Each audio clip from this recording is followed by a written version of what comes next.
I've measured a piece of fabric from an old sheet and I've cut it, and in order to do today's process you have to use a pale colour, so white, or this is a pale lemon, and I've mixed up 3 colours of paint, and I'm using this Deco Art Crafters acrylic paint, and I've got lavender, turquoise and blue, and I've mixed 1 part of paint to 3 parts of water. So I have soaked my fabric, wrung it out and placed it back down, smoothing it out as much as I can. And now, in no particular order, I'm going to drop paint. Just move it around with the sponge brush. What we want to do is cover the whole of the fabric with some paint. I've got a different brush for each colour. We want the colours to mix, so that it makes an interesting pattern.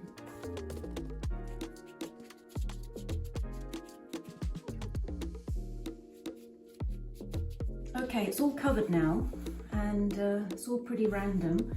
I can fill in bits as I go down, but now I've got a whole collection here of greenery from my garden, and I'm going to start placing it, pressing it down into the wet paint as I go along.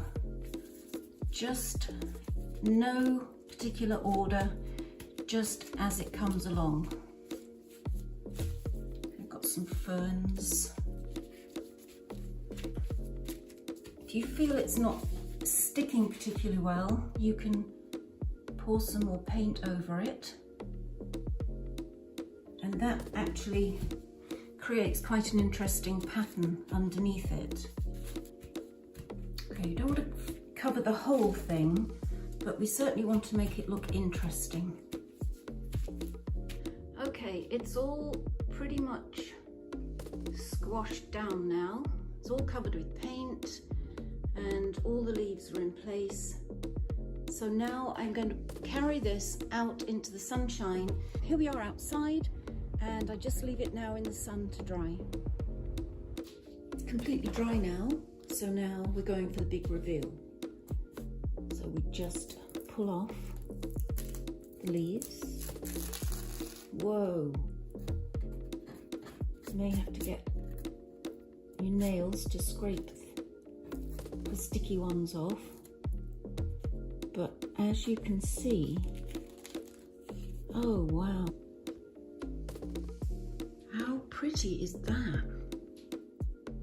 Oh, I love this. It's showing all the veins in the leaves. They're off a grapevine.